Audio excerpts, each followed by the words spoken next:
पर ये बात कभी नहीं कर रही थी और कहने की हिम्मत भी नहीं थी। एक बार इन्होंने हिम्मत करके ऐसे गुरुजी के पास गए थे, गुरुजी बात नहीं कही कि मैं क्या बात कहना चाहता हूँ। देखो वो ईश्वर कैसे साक्षात ईश्वर अंतर्जामी है। इन्होंने बात नहीं करी पर इतना ही शब्द कहा कि गुरुजी मैं थोड़े नाल एक गल करूंगा। गुरुजी कहते तू की गल करनी है भाई है। वहां थोड़ी संगत खड़ी थी, इनको फील हुआ कि आज तक गुरुजी ने मेरे को डांटा ही नहीं है, ऐसी आवाज में कभी बोले ही नहीं है, आज इनको क्या हो गया। इनको थोड़ी झिझक आई, जैसे आदमी फील करता तो ये हट के एक तरफ हो गए और जाके एक तरफ छुप गए ताकि आमना सामना गुरुजी का ना हो। 15-20 मिनट के बाद जैसे हम सारे बैठे, संगत बैठी, गुरुजी कहते ये शर्मा किथे है, ये शर्मा किथे गया। जोशी अंकल को कहा शर्मी नु बुला के ले आ। वो एक चक्कर काट के आए, कहते गुरुजी शर्मा तो मिल नहीं रहा। गुरुजी कहते उत्थे खड़ा, ओनू लेके आ। शर्मी ने लेके आए, गुरुजी ने इतने प्यार से पास बिठाया, कहते शर्मा तू केड़ी गल्लां नू रो रहा, तू इन्हां पलाटां नू रो रहा, तेरी तो जान नू भी खतरा सीगा। आ गई ना बात वही लाइफ की बात कि गुरुजी लाइफ कैसे देते हैं। गुरुजी कहते तेरी तो जान नू भी खतरा सीगा, 2-3 बारी तो मैं तेनू लाइफ दिती है, जिन्हां चीजां नू तू कह रहा, रो रहा, कौडियां दी पास सुट रहा, जरा सबर कर ला, सबर कर। यही चीजां चौगने पचौगने रेटां ते लोकी घर आके लेके जाएंगे, थोड़ा सबर कर। गुरु जी की जो बात होती थी ना वो पत्थर की लकीर होती थी। एक बार उन्होंने मुंह से शब्द कह दिया वो पत्थर की लकीर, उसके बाद ये भी चुप कर गए। आप बिलीव नहीं करेंगे, जो वक्त गुरुजी ने बताया उसी वक्त चौगने पचौगने रेटों में वही बात घर आके लोग लेके गए। गुरुजी उस जगह गए, कहते शर्मा इस जगह नू मैं ब्लैस करके जा रहा, जेड़े आनगे इत्थे वो भी ब्लैस होके जाएंगे। तो गुरु जी ने इनको भी कई बारी लाइफ दी है, बेटे को भी हेल्थ दी है, लाइफ दी है, इनको भी लाइफ दी है, हेल्थ दी है। आज मैं अपना भी बता रही हूँ, गुरु जी ने मेरे को भी बहुत बार हेल्थ भी दी और लाइफ भी दी। लाइफ जब जाने वाली वो संकेत कर देते हैं, बता देते हैं, बता भी देते हैं कि टाइम है जाने का। एक बार नहीं बहुत बार बता देते हैं और उसके बाद वो हेल्थ भी ब्लेस कर देते हैं और थोड़ा टाइम भी बढ़ा देते हैं। ये टाइम उन्होंने जब फिजिकल में भी उनके साथ होते थे तब भी बहुतों की लाइफ बढ़ा देते थे। एक बार ऐसे हम बैठे हुए थे, एक जनरल हमारे गरेवाल अंकल थे, बड़े जैसे आदमी। उस टाइम गुरुजी टॉफियां बांट रहे थे, बहुत जल्दी में आए गुरुजी। मेरी वाइफ सॉरी माँ वेंटिलेटर पे, ना आर ना पार, जो थोड़ी इच्छा वो करो। गुरुजी ने 2 टॉफियां दी कि उसके मुंह दे विच वो टॉफियां किसी तरह पा देना। 1 सेकंड लगा, गुरुजी ने टॉफियां पकड़ाई, जाओ दो मुझ बात। उन्होंने चूर चूर करके मुंह में वो टॉफियां दे दी। वेंटिलेटर से उतर के वो घर आ गई माँ। जब गुरुजी के माथा टेकने शुक्राना करने आई, गुरुजी कहते हाले थोड़ी उन्हें जान देना, हाले 10 साल मैं होर दित्ते उन्हें, हाले ओदा भांडा साफ करना ना, भांडा साफ करके भेजांगी। भांडा साफ करने का मतलब ये है कि हमारे रूहों के ऊपर है ना, हमारे कर्मों की परतें चढ़ी हुई। हमने पिछली जिंदगी में, इस लाइफ में पता नहीं किसी को अपशब्द कहे हैं, किसी को दुख दिया, कुछ भी काम है हमारे, तो उससे हमारी रूहों के ऊपर वो परतें चढ़ जाती हैं, जो हमें अंदर से प्रभु दर्शन नहीं देते। ईश्वर तो हमारे अंदर ही है ना, वो ईश्वर अंदर दर्शन बैठे हुए हैं, वो दर्शन क्या ही देते हैं। तो परतें कौन उतारता है? गुरु। हमारे जी परतें उतारते हैं, उनके जी के मेथड भी अलग हैं। आज वो वर्ड जुड़ा हुआ, बच्चे जुड़े हुए हैं, टीनेजर्स जुड़े हुए हैं, बूढ़े जुड़े हुए हैं, कैसे गुरु जी की मस्ती में है। कभी शब्द सुन रहे हैं, कभी किसी की समाज सेवा कर रहे हैं, उनके अंदर अच्छे अच्छे गुण पैदा हुए। अब लाइफ की और हेल्थ की बात चल रही है, आज मैं आपको हेल्थ का ही बता रही हूँ कि गुरु जी ऐसी बहुत सी संगत है, हमारे टाइम पे भी था और आज भी है, मेथड वही है। गुरु जी आईसीयू से बंदा निकाल के लिया, आईसीयू वेंटिलेटर पे, जिसका बहुत ही बड़ा सर्जरी हो, हार्ट सर्जरी हो, बड़े से बड़ा ऑपरेशन हो, डॉक्टर बड़े सब कर देते थे, डॉक्टरों की डॉक्टर फेल कर देते थे। ऐसे ही एक हमारे बहुत ही क्लोज फ्रेंड है, उनकी भी बेटी की शादी थी, ये भी 2001 की बात है या 2000 की बात है।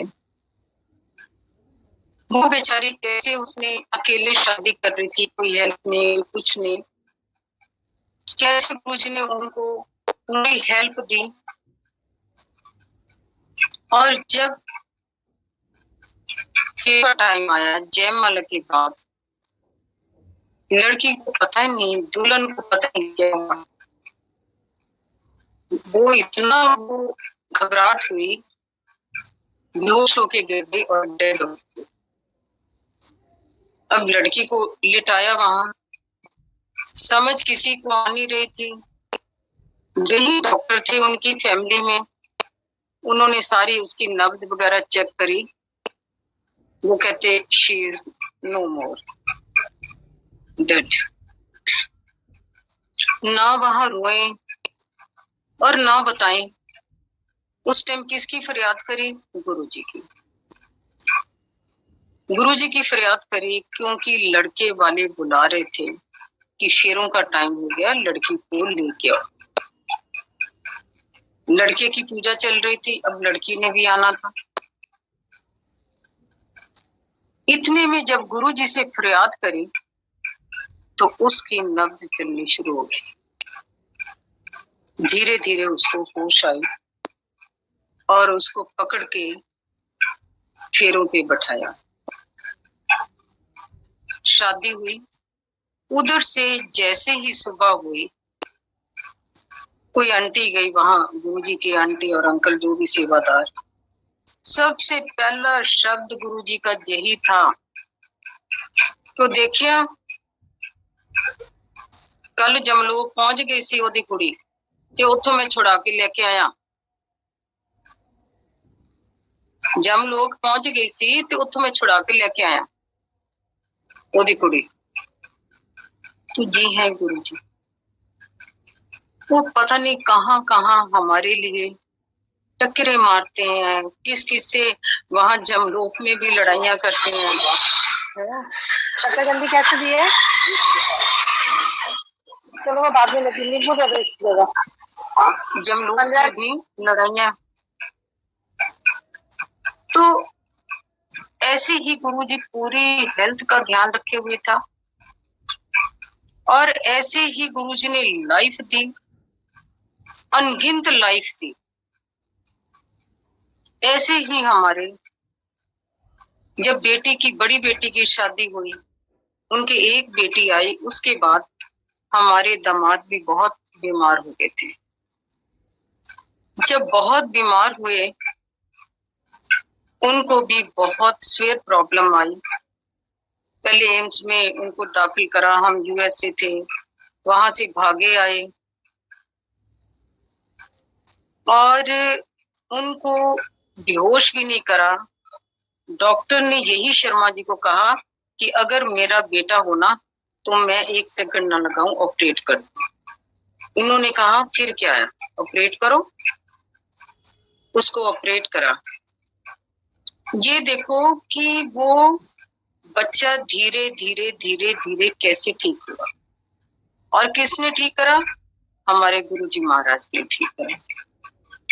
गुरुजी महाराज ने उसको बताया, भाई मैं तेनू लाइफ दत्ती है, तेरी उम्र इन्ने साल सीगी ते मैं पुट्ठी कर देती है।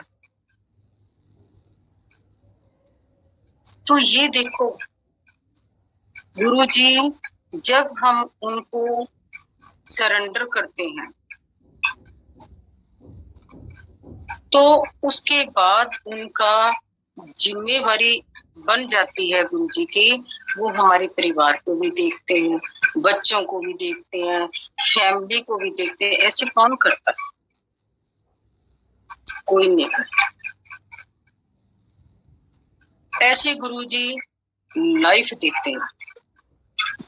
ऐसे ही हमारी छोटी डॉटर, उसका बेटा 6-7 साल का था, जब सर्दियों के दिन जनवरी का फर्स्ट वीक था, डॉक्टर्स ने डिक्लेयर कर दिया था कि इसका इलाज 20-25 ईयर्स है, पेनिसिलिन इंजेक्शन डिक्लेयर कर दिया था। कैसे वो रोते धोते बड़े मंदिर गए और बच्चे को एक छोटा सा दाना समोसा और लड्डू प्रसाद दिया। जैसे वापस आई, बच्चे ने कहा कि मम्मा मैं ठीक हो गया।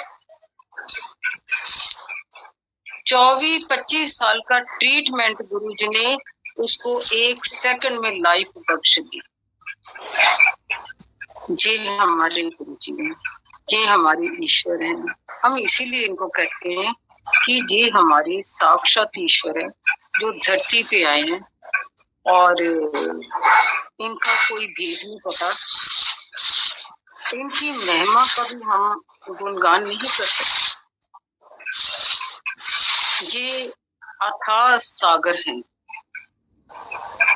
बहुत गहरे समुद्र हैं और समुद्र भी वो है, सागर भी वो है, प्यार का सागर है। ये अपनी संगत को इतना प्यार करते हैं, इतना मान देते हैं, सम्मान देते हैं, और हमें क्या चाहिए। और हमारी जो संगत है, चाहे वो नई संगत है, पुरानी या नई में तो कोई फर्क है ही नहीं। गुरुजी कहते थे कि ए जड़ी संगत है, ए मेरी पता नहीं किन्ने पिछले जन्मां दी संगत। हम लोग उनके साथ पता नहीं जो संगत है, पता नहीं कितने जन्मों से आ रही है जा रही है, उनके साथ कनेक्टेड है। पर उनकी बखूबी ये है कि उन्होंने अपनी जितनी भी संगत है इस वक्त, चाहे वो करोड़ों में है, हर कंट्री में संगत है, यूरोप में है, अमेरिका में है, या ऑस्ट्रेलिया, सब जगह संगत है, पर उन्होंने एक माला के अंदर परो के रखा। और देखो कि उनका डिसिप्लिन कितना अच्छा। वो कहते थे कि जो गद्दी है उस पे मैं ही विराजमान था, हूँ और रहूंगा। और आज भी जो भी शक्ति है उन्हीं की चलती, चाहे वो बड़ा मंदिर है या छोटा मंदिर है या कहीं भी है। अब बड़ा मंदिर भी है, कितनी संगत है। जब मंदिर खुलता या कैसे लाखों की संगत वहां जाती है, एक भी पिन ड्रॉप साइलेंस होता, एक भी आवाज नहीं आती। और जो भी उस दरबार के अंदर कदम रखता वो ब्लेस हो गया था। गुरुजी वहां विराजमान है, पत्ते पत्ते के अंदर विराजमान है। गुरुजी कहते थे मेरे मंदिर दे अगे भी जड़ा लंघ गया ना वो भी ब्लेस होके जाएगा। ऐसे ये गुरुजी का बता रहे हैं कि कैसे वो हेल्थ देते हैं, लाइफ देते हैं और वेल्थ भी देते हैं। वेल्थ कैसे देते हैं? वेल्थ किसको कहते हैं? वेल्थ के बिना भी गुजारा नहीं चलता, वो भी जरूरी है। कई बार हम कितने ही लोग हैं, संगत के लोग हैं जो फाइनेंस से तंग हो जाते हैं, क्योंकि आज महंगाई का युग है। गुरु जी कोई ना कोई रास्ता जरूर निकाल देते हैं। जब कभी हमें जरूरत पड़ती है, वेल्थ की जरूरत पड़ती है, आप सोच भी नहीं सकते वो कैसे रास्ते निकालते हैं कि आपकी कमी को पूरा कर देते हैं। फिर हम कहते हैं कि जी कैसे हो गया। ये करने वाले गुरु जी हैं, ये करने वाले हमारे ईश्वर हैं। गुरु जी का बता रही हूँ, उस टाइम की बातें बता रही हूँ आज, कि गुरु जी जैसे हम लोग सेवा करते हैं ना, कर्म जो हमारे कर्म जैसे पढ़ते चढ़ते, मैंने बताया आपको कर्मों की पढ़ते हैं। गुरु जी के अलग अलग मेथड है। ये हमारे जो कर्मों की परतें कैसे उठते, जैसे सेवा है, जब कभी कोई ईश्वर सेवा देता है, जहाँ गुरु जी सेवा कोई देते हैं, या कहीं भी कोई सेवा मिलती, चाहे वो मंदिर में मिलती, चाहे गुरुद्वारे में मिलती, जहाँ समाज में मिलती है, वो सेवा करने से हमारे कर्म कटते हैं। जब हम सेवा करते हैं, ये नहीं कि हम किसी का वो कर रहे हैं, एहसान है कोई नहीं, ये हम अपना काम करते हैं, अपने कर्मों को कटवाते हैं। तो गुरु जी भी कभी जब फिजिकल फॉर्म में थी, गुरु जी भी संगत को सेवा का मौका देते थे। उनके तरीके अलग अलग होते थे सेवा को। जैसे किसी को भी कुछ सेवा दे देते थे, ये ले ऐदा कर। आज भी जो सेवादार हैं वो सेवादार ऐसे नहीं है, गुरु महाराज की कृपा से ही सेवा मिलती है। जब गुरु जी हुक्म देते हैं, आदेश देते हैं, तभी सेवा मिलती है। गुरु जी का मैं बता रही हूँ, जब गुरु जी घर आते हैं, हम नई संगत है, हर संगत को शौक होता है कि गुरु जी हमारे घर आए, हम गुरु जी का सत्संग करें। पर नई संगत जो भी जुड़ी है, बहुत नई से नई संगत जुड़ी है, गुरु जी का सत्संग करने से पहले उनको फॉलो करें, देखें कि गुरु जी क्या है और सत्संग के अंदर किन नियमों का पालन होना चाहिए। गुरु जी किन बातों से खुश होते हैं, गुरु जी प्रसन्न होते हैं। गुरु जी का हम सत्संग कर रहे हैं और उनकी बातों को फॉलो नहीं कर रहे तो भी अच्छी बात नहीं। गुरु जी का कोई भी नई संगत हम लोग सत्संग करते हैं, सबसे पहले डिसिप्लिन यही है कि जब भी शब्द चलते हैं उनकी गहराई में कोशिश करो, उनकी गहराई में जाओ और ध्यान से हमें सुनना चाहिए शब्दों को, ना कि हमें इधर उधर देखना चाहिए, कौन कैसे बैठा, कौन कैसे बैठा, कौन कैसे बैठा। वो कहते जब भी कोई सत्संग हम लोग अटेंड कर रहे हैं तो जो श्रोता होते हैं वो 3 तरह के होते हैं, ऊंगे, डूंगे, सूंगे। जब कभी भी हम सत्संग अटेंड करते हैं तो कई संगत हम लोग ऐसे हैं तो उन शब्दों को सुन के नींद में आ जाते हैं, झपकियां शुरू हो जाती हैं। और कई ऐसे हैं जो सूंगे हैं।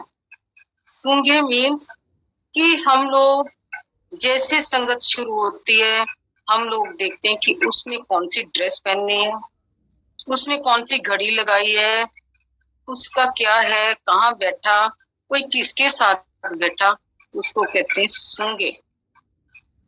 वो कुछ भी कमाई करके नहीं आते। एक होते डूंगे। जो डूंगे लोग बैठते सत्संग के अंदर, हम लोग डूंगे बैठते हैं, वो जब शब्द चलते हैं, गुरु जी का सत्संग शुरू हो जाता है, ना राइट ना लेफ्ट कभी नहीं देखते। वो उन शब्दों में खो जाते हैं, वो गुरु जी के ध्यान में खो जाते हैं।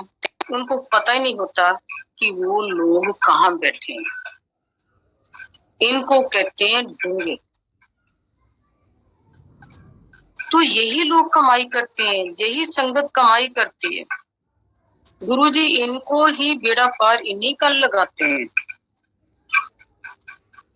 कई संगत कहती है कि कनेक्शन कैसे बनता है। ये गुरुजी के टाइम भी यही बातें होती थी। जब गुरुजी फिजिकल फॉर्म में थे वो भी कई बार कई लोगों को 3-3 साल, 4-4 साल, 5-5 साल मना करते थे आना। वो कहते थे ਤੁਹਾਨੂੰ ਤੁਸੀਂ ਘਰੇ ब्लेस है। एक ऐसी संगत थी गुरुजी उसको रोज ही डांटते थे। ये नहीं कि उसको डांटते थे, गुरुजी जानबूझ के डांटते थे, ऐसी कोई बात नहीं। ये गुरुजी की लीला थी। क्या पता उसके पास कोई बुरी चीजें हो उसको डांट रही। तभी कहते हैं कि गुरुजी का कभी भेद ही नहीं पा सकते कि गुरुजी की लीला क्या है। गुरुजी उस टाइम भी हम बैठे होते थे और कई बारी संगत डर के भी बैठी होती थी। हम सब भी डरे होते थे। जब वो सिंहासन पे आते थे तो उनका रुतबा ही अलग हो जाता था। सबकी पिंडी कांपती थी। उनको ये था कि गुरुजी पता नहीं किसको क्या बोल दें और गुरुजी पता नहीं किसकी क्या फाइल खोल दें, क्योंकि वो तो अंतर्जामी थे। और कई बार ऐसा हुआ, गुरुजी ऐसे थोड़ी थे, कभी भी किसी को बोल देते थे। तो आदमी को उस टाइम फील होता था कि है बड़ी संगत में गुरुजी ने मेरे को बोल दिया। पर गुरुजी का कोई पता नहीं, ट्रीटमेंट करने के मेथड भी अलग अलग होते। गुरुजी अपनी संगत को बहुत प्यार से खिलाते थे। जैसे हम लोग बैठे थे गुरुजी के सामने, लंगर शुरू हो गया, लंगर करते थे गुरुजी की प्रेजेंस में, बड़े खुश होते थे। कभी त्योहार आते थे, जैसे दिवाली आ गई, करवा चौथ आ गया, तो उस दिन बड़े स्पेशल खाने बनते थे। अब ये देखो कि उस छोटे से दायरे में कितनी संगत आती थी और कैसे चटपटे खाने हम लोग लंगर खाते थे। कभी किसी के खाने की स्मेल नहीं होती थी, कभी भी। गुरु जी की ही खुशबू होती थी। ऐसे लगता था कि हम किसी और ही दुनिया में बैठे हुए हैं। हमें ऐसा लगता था जैसे स्वर्ग के अंदर बैठे हुए गुरु जी के साथ। और गुरु जी ऐसे विराजमान होते थे प्यारे प्यारे चोले डाले होते थे, ब्राइट कलर होते थे। तो गुरुजी जब संगत लंगर करती थी तो गुरुजी हमेशा स्पीड से ही गुरुजी उनको विदा कर देते थे। चलो चलो के पी के चलो, खाओ पियो खिसको, विदा कर देते थे उनको। और धीरे धीरे स्टेप बाय स्टेप कम कम कम संगत रह जाती, जो बहुत ही कम रह जाती थी संगत। रात को 11 बजे वो 11:30 बजे वो अपना चोला चेंज करते थे। चोला भी चेंज कैसे करते थे? चोला जैसे ही मैं खड़ी होती थी, गुरुजी अपने सिंहासन से उठते थे, ऐसे हम सारे उठ के खड़े हो जाते थे। गुरुजी ने हल्का सा इशारा करना, गुरुजी आगे आगे और मैं पीछे पीछे। जैसे गुरुजी के रूम में जाना, गुरुजी ने अपनी ड्रेस चेंज करनी और वॉशरूम जाना। ये गुरुजी की आवाज उस टाइम ये होती थी, वो आवाज करते थे, ड्रेस भी चेंज करते रहते थे और ये आवाज जरूर उनकी होती थी। पता नहीं क्या वो मंत्र करती थी, क्या पाठ करते थे। और मैं घुटनों के बल वहां बैठ जाती थी। और मैंने भी पहले शुरू शुरू में जब गुरुजी ने मेरे को अपने वो दिए चोले दिए, जो फर्स्ट टाइम दिया, गुरुजी कहते मैं प्रसाद ले रही थी, गुरुजी कहते शर्मा आंटी आज मेरे कपड़े ले जाए। तो मैं उस टाइम हैरान, उनकी बातें कई समझ नहीं आती थी, ठेठ पंजाबी बोलती थी। आज मेरे कपड़े ले गए, तो उनकी फर्स्ट टाइम था। जब गुरुजी अपने सिंहासन से फर्स्ट टाइम उठे थे तो मेरे को इशारा करा, मैं गुरुजी के रूम में गई, उन्होंने अपने कपड़े चेंज करे। उस दिन मैं खड़ी हुई थी और वो पॉलीथीन ढूंढ रहे थे कमरे में, कभी इधर कभी उधर देखा, एक पॉलीथीन मिला उनको, उसमें अपनी ड्रेस उन्होंने गुच्छू मुच्छू करी और करके मेरे को हैंड ओवर करके कहते शर्मा आंटी मैं क्या दूं, ऐला चल, तो आके ले आई। वो पहला था। 2-3 बार मैंने देखा ऐसे ही, डेली शुरू हो गया वो पॉलीथीन देखते थे। मैंने सोचा कि बेचारे रोज ही पॉलीथीन ढूंढते हैं, तो मैं नैनीताल बाई चांस गई, वहां से मैं रेड कलर के बैग लेके आई।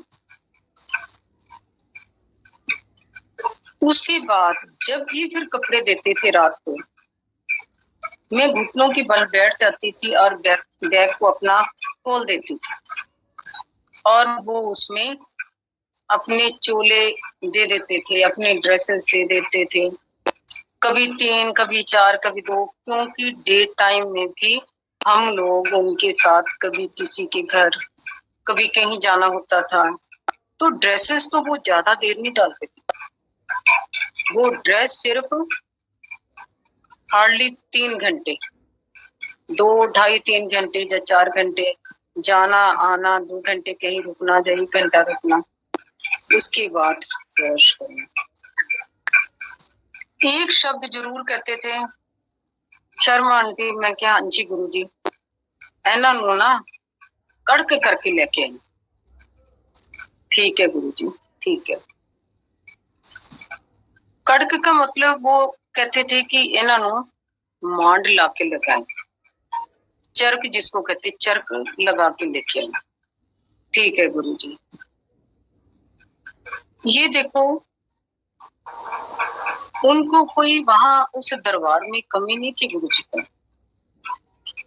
उस दरबार के उस टाइम उस दरबार में एक से एक बड़ी तोप थी, चाहे वो टाटा बिरला, बड़े बड़े लोग, बड़ा बड़े नेता, मल्टी मिलियन लोग। हम क्या थे? We were nothing at that time. आज भी हम कुछ नहीं है। ये गुरु जी ने कैसी वो बख्शा सेवा, ये गुरु जी का कोई भेद नहीं। जैसे ये रूटीन बनी, क्या आनंद था। घर में भी उनके कपड़े जाते थे, खुशबू से सारा घर महक उठता था। गाड़ी में भी रखते थे तो गाड़ी खुशबू से भर जाती थी। जहाँ हमारा लड़का था, सुबह आता था राजू ड्राई क्लीनर, सुबह 9 बजे लेके जाता था। उसने बताया कि जब वो कपड़े लेके जाता, वहां उसके फैक्ट्री में भी खुशबू आ जाती। शाम के टाइम 5 बजे करेक्ट वो देके जाता था, और 5 बजे जैसे वो देके जाता था, हम गुरुजी की तरफ चल पड़ते थे। उस टाइम हम इतने गुरुजी के दीवाने थे, उस ईश्वर के इतने दीवाने थे। उन्होंने अपनी पूरा भक्ति का रंग चढ़ा रखा था। वो रंग ये नहीं, वो रंग आज भी है।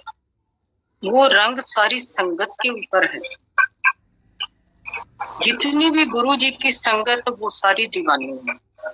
जो गुरु जी की शरण में है, आप देखो हर घर में जितनी भी संगत, उनको कोई काम नहीं है। उनका मन करता कि कोई गुरु जी की बातें करे, हम कहीं जाए वो भी बातें करते हैं। जब हमारे घर में कोई आया, गुरु जी की बातें करें, हम गुरु जी के लिए क्या करें। तो इसको कहते हैं गुरु जी का भक्ति का रंग, उनके प्यार का रंग। तो ये था उनके साथ सफर। गुरु जी को एक दिन हम ऐसे बैठे हुए थे, डॉटर आई हुई थी मेरे साथ, बड़ी वाली भी। गुरु जी कहते, बड़े प्यार से कहते, जैसे आदमी एक बच्चा अपनी माँ से कहता। 2 दिन पहले उन्होंने, मैं एक सिल्क का सूट डाल के गई, स्टिच करवाया था मैंने, बहुत ही अच्छा था, प्यारा था। जब मैं गुरुजी से प्रसाद लेने लगी, बड़े प्यार से कहते हैं, हाँ आप इन्हें सोने सोने कपड़े पहनती हुए है, जैसे बहुत ही प्यार से बोला। उसके बाद गुरुजी कहने लगे, क्योंकि रात को हम छुट्टी लेट ही होती थी, कई बारी रात को पता ही नहीं लगता था। गुरुजी को हमने कभी सोते नहीं देखा, और वहां रात ऐसे लगती थी जैसे दिन चढ़ा हुआ। रात के टाइम कभी संगत 5-6 रुक जाती थी, 6-7 संगत होती थी ऐसे। कभी हम कहीं घूमने चले जाते थे, गुरुजी आउटिंग के लिए ले जाते थे, चलो गड्डियां बाहर चलते हैं। कभी कहीं कभी कहीं, कभी किसी के रात को 2-2:30 बजे घर भी चले जाते थे।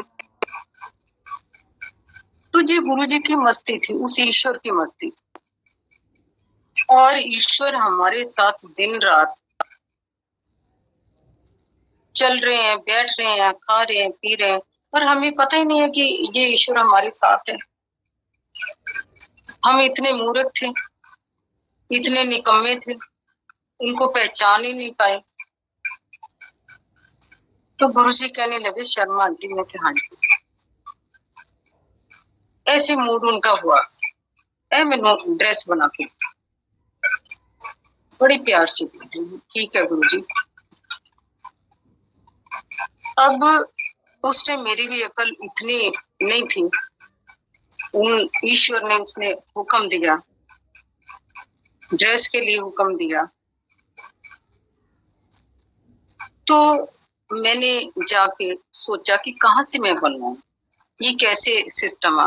क्योंकि गुरुजी के कपड़े तो पता ही था, नाप भी पता था, घर ही आते थे, उनके ऊपर के ड्रेस का भी नाप पता था, सब कुछ है।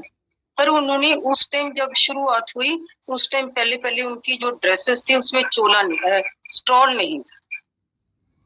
जब फर्स्ट टाइम ड्रेस बनवानी थी तो गुरुजी कहते, शर्मा आंटी ये ना साइड वाला स्ट्रॉ भी बनवा दो। मैं कहा ठीक है गुरुजी।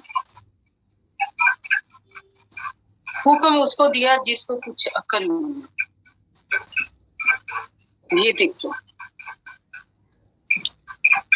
मैंने दिमाग सोचा, लड़ाया, तो देखा एक हमारे एरिया में एक अलका का बुटीक था। तो मैंने वहां जाके कहा उसको, कपड़ा लेके आई डॉटर के साथ। मैंने कहा जी ऐसा गुरुजी का आपने बनाना ड्रेस। तो मेरे को कहने लगे वो, कहती मिसिस शर्मा ये बाबियां के चक्कर च कदों पै गए। मैं कहा नहीं, हमारे गुरु जी है और हम अपने गुरु जी को ऐसे थोड़ी। तो मैं उसको थोड़ा टूट के पड़ गई। मैं क्या हमारे गुरु जी कहते ले ये केड़े चक्कर च बहुत बड़े बाबे ये वो। कहने मैं क्या आप बहुत प्यारी ड्रेस बना, ये ना कर। ड्रेस तैयार होगी, साथ का बहुत ही प्यारा स्टॉल था गुरु जी की ड्रेस। गुरु जी बहुत ही खुश हुए हैं, बहुत ही प्यारी ड्रेस है। उसके बाद गुरु जी का ऐसे जैसे एक बच्चों की तरह, शर्मा आंटी ए बटन ए ठीक है, हाँ जी ठीक है गुरु जी। और कई बार एक बार कहते हैं कि शर्मा आंटी तेनू अकल नहीं है, कुड़ी नू अकल ज्यादा है। क्योंकि वो भी बहुत अक्लमंद बच्ची थी उस टाइम, आज भी है, और बड़े ध्यान से बात सुनती थी, फॉलो करती थी। तो गुरुजी के साथ कई बारी ड्रेसेस का भी डिस्कशन होती थी कि कैसी ड्रेस होनी चाहिए और क्या होना चाहिए, कैसा कपड़ा होना चाहिए। उनके सुई धागों के बटन के डब्बे आज तक भी हमारे घर में। तभी तो जब उन्होंने चोला छोड़ा तो हमारे लिए बहुत बड़ी बात थी। हम आज भी उन आपका बहुत, पुष्पा शर्मा आंटी जी, आपका सत्संग बहुत ही डिवाइन था, बहुत ही मैसेजेस मिले। जैसे कि आपने वचन की जो सबसे पहले के गुरुजी ने बोला था कि तेनू पता है मैं अपने शरीर दा एक एक अंग अलग कर सकता हाँ। उसका आपने इतना अच्छा सत्संग सुना के गुरुजी ने ऐसे खड़े हुए थे और उन्होंने अपने दर्शन दिए हाफ कि गुरुजी अपने जो है अपने बॉडी के पार्ट्स को जो है अलग अलग कर सकते हैं, उसका एक्सप्लेनेशन करा, बहुत ही अच्छा लगा। और आपने नवरात्रों की महिमा बताई कि शिव और शक्ति जो है वो एक ही है। जो हमारे गुरु महाराज जी हैं वो अर्धनारीश्वर का रूप है। और आंटी जी ने जो एक आंटी के वो बताए आपने कि घर में बैठा के ही गुरुजी ने माता रानी के जो थे दर्शन करवाए उनको। और आप गुरुजी जो है हमारे महाशिव हैं, वो तभी वो सचखंड का जो प्रसाद थे, सभी भगवानों से उनके वो कनेक्शन है और वो तभी वो सचखंड का प्रसाद किसी भी संगत को ब्लेस कर देते थे। और आपने ये बताया कि हम सब जो है गुरुजी की जब शरण में आते हैं तो कई जन्मों की गुरुजी जो हमारी जो स्कैनिंग कर देते थे, वो हमारी जो फाइलें उनके सामने खुल जाती थी और हमारी वो पूरी बॉडी की जो है क्लीनिंग करके हमारे कर्मस को कटवा देते थे। और आपके बच्चों को, अंकल को कैसे गुरुजी ने ब्लेस किया। जब आप लोग आंटी जी गुरुजी से मिली हुई संगत जो है, जो सत्संग आप शेयर करते हो, तो हमें ऐसे लगता है कि हम भी गुरुजी की शरण में बैठे हुए हैं। पता नहीं, कहते हैं कि पुरानी और नई संगत तो कोई नहीं है, गुरुजी से पता नहीं कब के हमारे जो रिलेशंस होते हैं गुरुजी के साथ। तो आपने बताया कि गुरुजी जो है वेंटिलेटर से और यमलोक से जो है संगत को जो वापिस ले आते हैं, ये हमारे महाशिव हैं। इनकी महिमा कहते हैं कि सत्संग सुनने वाले का भी कल्याण और सुनाने वाले का भी। आपने इतनी ब्लेसिंग्स जो है आज हमारे को मिली। और गुरुजी अपनी संगत को बहुत प्यार करते हैं, ये तो सच है कि गुरुजी एक प्यार का सागर है। और उन्होंने वर्ल्ड वाइज जो संगत को है, करोड़ों संगत है गुरुजी की, गुरुजी ने अपनी माला के मोतियों में पिरो रखा है। शुक्राना है गुरु महाराज का कि हम भी उन माला के एक छोटे से मोती के में जो है जिसमें माला में हमें पिरो रखा है उन्होंने। और आपने बताया कि कर्मों की परतें जो है वो सेवा करके जो है गुरुजी कटवाते हैं कि इसमें सेवा करते हुए कभी भी अहम नहीं करना चाहिए, अहंकार नहीं करना चाहिए। सब सेवा जो है नीवापन नीवे होके करने चाहिए कि नीवियां नु फल लग दे। और सेवा भी जो है वो गुरु जी के हुक्म से ही मिलती है, ये बिल्कुल सच है। और एक आपने सबसे बढ़िया जो मैसेज दिया कि नई संगत को गुरु जी के रूल जो है वो फॉलो करने चाहिए। सबसे पहले सत्संग करवाने से पहले उनको जानना चाहिए कि गुरुजी क्या है, उनको क्या पसंद था। और गुरुजी तो कहते हैं, गुरुजी तो सिर्फ यही कहते थे कि मैं मेरे को तो सिर्फ एक फूल भी चढ़ा दो तो मैं उसमें भी खुश हो जाता हूँ। तो बाकी आपने लंगर प्रसाद का बताया कि आप वहां पे बैठ के लंगर प्रसाद करते थे, तो स्वर्ग का वो जो था नजारा होता था और बहुत बड़ा टेस्टी लंगर प्रसाद होता था। वो सच में हमें भी ऐसे लग रहा है कि हम गुरुजी की शरण में बैठे हुए हैं। और गुरुजी के पहले भी एक आंटी का, मैंने हमारे अम्बाला में ही रहते हैं वो आंटी, उन्होंने बोला कि उनके गुरुजी के चरण दबाते थे, गुरुजी के अंदर से अनहद राग चलने की आवाजें आती थी, जो आप बता रहे थे ना, जो की आवाजें आती थी। तो गुरुजी पूजा पाठ इतनी करते थे, ऑटोमेटिकली उनके अंदर से अनहद राग जो माला जो चलती थी। और मंत्र जाप गुरुजी का जो आपने चोले की सेवा आपको गुरुजी देते थे, उससे कितनी खुशबू आती थी। वो ड्राई क्लीन वाले को भी गुरुजी ब्लेस करते थे और आपके घर में भी कितनी ब्लेसिंग जाती थी। आप लोग बहुत लकी हो, हम भी बहुत लकी हैं, आप भी बहुत लकी हो। जय गुरुजी। शुक्राना आंटी जी, बहुत बहुत थैंक यू आपका, पूरे मल्टीलिंगुअल फैमिली की तरफ से बहुत बहुत शुक्राना आपका। और आई हुई संगत का भी शुक्राना। कहते हैं कि सत्संग जो होता है संगत के बिना भी अधूरा होता है। गुरु महाराज की कृपा बनी हुई है। जैसा मैंने कहा कि गुरुजी ने ये कहा था कि आप अपना एक दिन चुन लो, तो हमने सैटरडे चुना था, शर्मा सर ने भी सैटरडे ही चुना। तो एक दिन मैं ऑफिस से निकला तो गुरुजी के पास एम्पायर स्टेट में जाने का मेरा बहुत मन था। That was Thursday. तो इतने में ऑफिस से निकलते ही मेरे को शर्मा जी का फोन आया कि भाई कहाँ है तुम? मैं कहा सर मैं तो अभी ऑफिस से निकला हूँ, पर मेरा मन कर रहा है कि आज गुरुजी के यहाँ चले एम्पायर स्टेट। तो क्या मैंने फोन भी इसीलिए किया है। मैं कहा ठीक है चलो सर चलते हैं फिर। पर मेरे मन में ये आया और मैंने उनको बोला भी, मैं कहा सर डांट पड़ेगी, गुरुजी को पता है कि हमारा दिन नहीं है आज। गुरुजी को जनरली पता होता था कि किस संगत का दिन कौन सा है। आज तो हमारे पास नई संगत भी नहीं है, डांट पड़ेगी। तो शर्मा सर के वर्डिंग से अरे डांट भी खा लेंगे, गुरुजी की ब्लेसिंग्स हैं। तो कोई नहीं, हम एम्पायर स्टेट पहुंचे। उस दिन संगत थोड़ी ज्यादा थी, तो हमारा स्थान जो होता था जहाँ पर म्यूजिक सिस्टम था उसके साइड में जगह होती थी, वहां पर जाके हम बैठते थे। पर शर्मा साहब को जगह नहीं मिली, वो ऊपर वाले रूम में चले गए, मेरे को जगह मिली, हम वहां बैठ गए।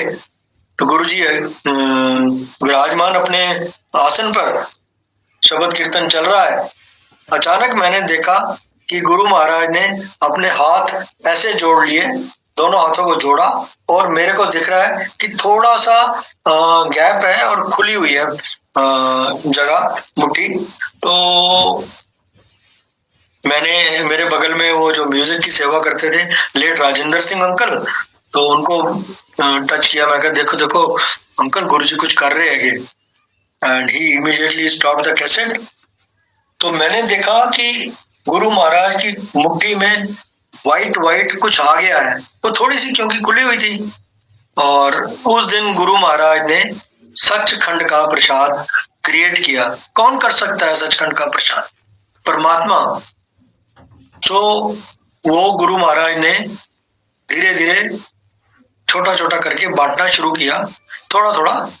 तो मेरे पास भी एक पेपर था, मैं जाके गुरु महाराज से लिया और पेपर में ले लिया और लेके थोड़ा सा उसको चखा, थोड़ा सा आके राजेंद्र सिंह अंकल को दिया और बाकी जो बचा अपने उस पेपर में लपेट कर रख लिया। अब मैंने देखा गुरु महाराज के जितने भी स्वरूप लगे हुए थे उन पे पानी अमृत वर्षा होने लगी, जितने भी स्वरूप थे। तो ये कैसे हो सकता है? इतनी पॉजिटिव एनर्जी, इतना सारा कुछ होना, सचखंड का प्रसाद क्रिएट करना, कौन कर सकता है? ये सिर्फ परमात्मा, उस दिन मुझे पहली बार एहसास हुआ कि ये ऑर्डिनरी या सच्चा वो गुरु नहीं है तो परमात्मा है, क्योंकि लोगों को लाइव देते हुए देखा था मैंने, सब कुछ करते हुए देखा था, तो ये तो परमात्मा ही है। तो गुरु महाराज ने मनुष्य के रूप में भगवान आए हमारे बीच हम सबको ब्लेस करने के लिए। सो गुरु महाराज की कृपा का बखान मैं कर रहा हूँ, अपने आप को भागी समझता हूँ। मैंने घर पहुंच के अपनी आंटी को बताया, मैं कहा आज मैं गुरु को नहीं परमात्मा को देखकर आ रहा हूँ। हम तो गुरु गुरु करते रह गए, वो तो मनुष्य रूप में भगवान के रूप में हमारे बीच में है। सो बस यही कृपा करता हूँ महाराज, आपका हम गुणगान करते रहें हमेशा और आपके चरणों से जुड़े रहें। एक सत्संग और करता हूँ कि जैसा मैंने कहा कि गुरु महाराज ने अचानक डिसाइड किया कि ही विल लीव हिज चोला। सो 31 मई 2007 को गुरु महाराज अपना चोला छोड़कर चले गए। इस संसारिक जर्नी मनुष्य के रूप में जो उन्होंने स्टार्ट करी थी उसको छोड़कर वो चले गए। अब मेरे पास सुबह 31 मई को सुबह 5 बजे करीब 4:30 पौने 5 बजे फोन आया, फोन बजा। मैं कहा इतनी सवेरे किसका फोन है? तो मेरे को एक अंकल ने फोन किया, वो भी गुरुजी की बहुत प्यारी संगत है। तो उन्होंने कहा कि ऐसे ऐसे हो गया है और गुरु महाराज चोला छोड़ चुके हैं, आप ऐसा करो कि आप फटाफट एम्स पहुंचो। मैं बहुत रोया ये सुनकर, क्योंकि उससे पहले मेरी मदर जा चुकी थी, तब भी मैं बहुत रोया था।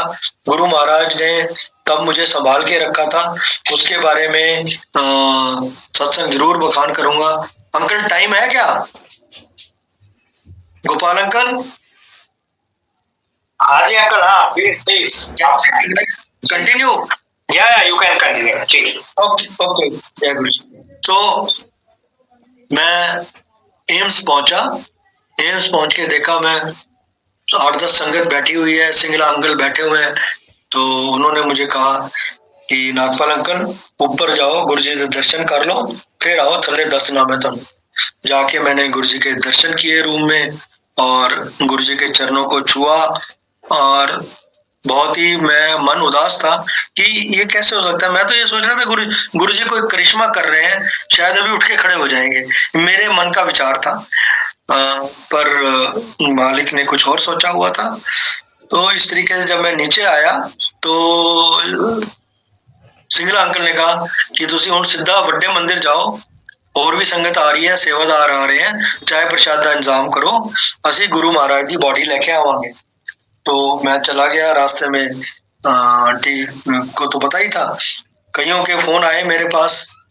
तो हम पहुंचे बड़े मंदिर, सब परेशान, रो रहे हैं, परेशान हैं बहुत, एक दूसरे को दिलासा दे रहे हैं कि भाई करिश्मा होएगा, गुरुजी तो करते रहते हैं, तो कुछ ना कुछ करिश्मा करना, उन्हें खड़े हो जाएंगे। बट मालिक ने कुछ और डिसाइड किया हुआ था, उनकी मर्जी। तो इस तरीके से उनकी बॉडी को ये लेकर आए और वहां पर मंदिर, बड़े मंदिर में उस कैस्केट को रखा। गुरुजी ने जो चोला डाला हुआ था वो आज भी मेरे को याद है, पिंक कलर का चोला था और गुरुजी एयर कंडीशनड वो जो कैस्केट था उसमें थे। हम सोच रहे हैं यार उठ जाओ गुरुजी, उठ जाओ, कुछ तो करिश्मा करो। गुरुजी ने कुछ और डिसाइड किया था। तो गुरुजी ने ये अनाउंस हुआ कि गुरुजी के लिए अब सुखमनी साहिब जी का पाठ होगा और ये चलता रहेगा कई दिन। तो इस तरीके से सुखमनी साहिब जी का पाठ हमने शुरू किया, अटेंड किया और अब ये प्रोबेबली डिसाइड कर रहे हैं कि गुरुजी का जो मुखाग्नि देनी है कहाँ करनी है, डोगरी या यहाँ। तो अल्टीमेटली इट वाज डिसाइडेड कि it will be done here and जहाँ पर आज समाधि मंदिर बना हुआ है वहां पर एक प्लेटफॉर्म बनाया गया और वहां पर गुरुजी महाराज का मुखाग्नि दी गई।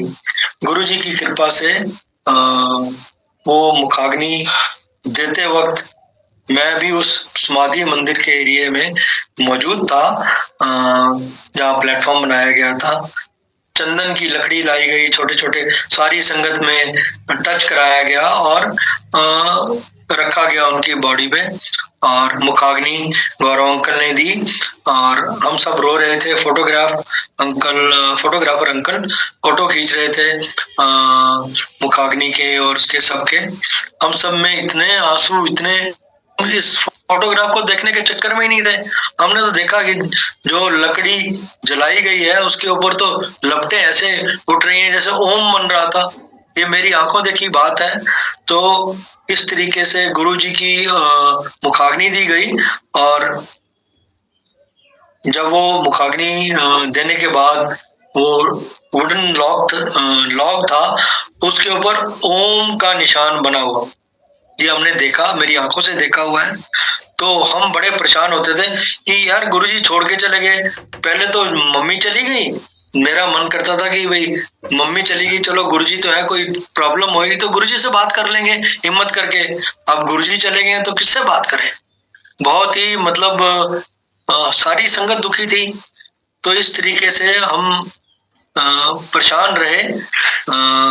धीरे धीरे उस प्लेटफॉर्म पे जब गुरुजी की जो एशिस थी कुछ उसमें डाली गई, कुछ जलंधर लेकर गए, और ये समाधि मंदिर बनाने का डिसीजन लिया गया था। तो ये आज समाधि मंदिर आप सब देखते हो, तो गुरुजी की कृपा है। आज भी वहां से इतनी ब्लेसिंग्स आती हैं जिसका मैं बखान नहीं कर सकता। पर हमें बहुत ही अजीब लगता था कि यार गुरुजी छोड़ के चले गए, बहुत ही दुखी होते थे हम। तो अनमने भाव से हमने वापस अपनी सेवा शुरू करी एम्पायर स्टेट में, सॉरी बड़े मंदिर में। और एक दिन सेवा करते करते अचानक पता लगा कि गुरुजी दर्शन दे रहे हैं। हम भी बड़े हैरान कि गुरुजी दर्शन दे रहे हैं। तो हम भी अपना लंगर बांटते हुए उसको स्टॉप किया और जाके जहां पर झूला है गुरुजी का, उसके पीछे जो विंडो है उस पे गुरुजी दर्शन दे रहे थे। तो मैं भी गया वहां पर, तो मेरे को तो कुछ दिखा नहीं। यार यहाँ सारे कह रहे हो रहे, पर मेरे को तो कुछ नहीं दिख रहा, पर सारे फोटो क्लिक कर रहे थे। तो मैंने महाराज से अरदास करी, महाराज मैं भी फोन निकाल रहा हूँ, मैं भी फोटो क्लिक करूंगा, अगर आप दर्शन दे रहे हो तो प्लीज मेरे इस फोटो में आप जरूर आना, दर्शन देना। महाराज ने वो सुन ली बात और मैंने फोटो क्लिक करी। महाराज की वो फोटो क्लिक हुई, मेरे पास आज भी है वो फोटोग्राफ। महाराज काले चोले में दर्शन दे रहे थे और गुरुजी की ब्लेसिंग्स, इतनी सारी संगत ने वहां पर दर्शन किए। तो गुरुजी का बेसिकली ये मैसेज था, भाई मैं कहीं नहीं गया हूँ, यही हूँ, संगत के बीच में हूँ, निराकार रूप में हो गया हूँ, पर मैं संगत को ब्लेसिंग्स कर रहा हूँ। आज निराकार रूप में महाराज इतनी ब्लेसिंग्स दे रहे हैं। सारी संगत को मालूम है क्यों संगत बढ़ रही है। निराकार रूप में मंदिर में आते हैं तो संगत इतनी ज्यादा आती है कि ब्लेसिंग्स हैं। गुरु महाराज की संगत सिर्फ इंडिया में नहीं है, कई जगह है। दिल्ली के अलावा जलंधर मंदिर इंडिया में, लुधियाना मंदिर, बॉम्बे, सब जगह, फॉरेन कंट्रीज, यूएसए कैलिफोर्निया में, यूएसए कैलिफोर्निया में, और इधर न्यू जर्सी में, कनाडा में, यूके में, हर जगह, दुबई में, हर जगह महाराज की संगत है। क्यों है संगत? क्या मिल रहा है उनको महाराज से? महाराज की ब्लेसिंग्स मिल रही है निराकार रूप में। वो आज भी हम सबको ब्लेस कर रहे हैं। तो हमें हमेशा गुरु महाराज के चरणों में नतमस्तक होना चाहिए और उनका जो लंगर ग्रहण करना चाहिए, जिसमें इतनी महाराज पॉजिटिव एनर्जी भरते हैं, इतना सत्संग संगत जुड़ी है, लंगर खाती है, तो वो सारी उनकी ब्लेसिंग्स हैं। आप उसको बिल्कुल ना छोड़ें।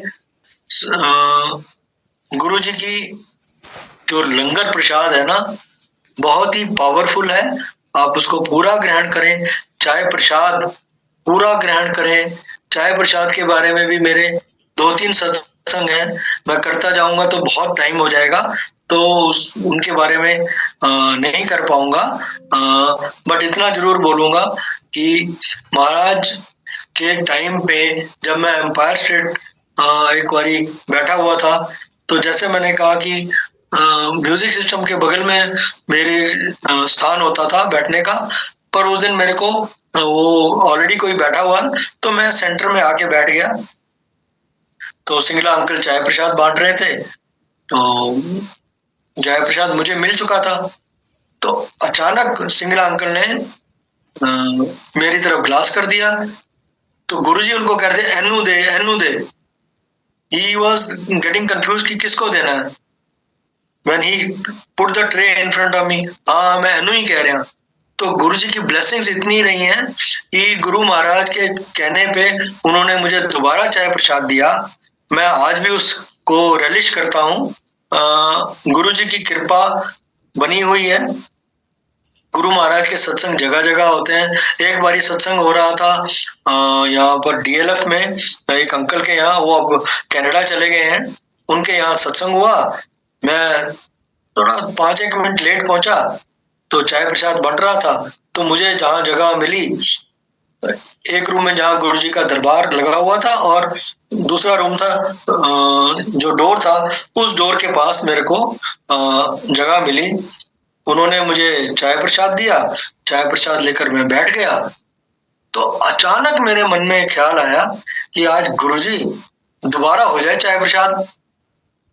बस ये मैं अरदास करके बैठा ही था, तो जो सेवादार चाय प्रसाद दे रहे थे, तो वो बांटते बांटते आए, तो वो आगे बढ़ गए।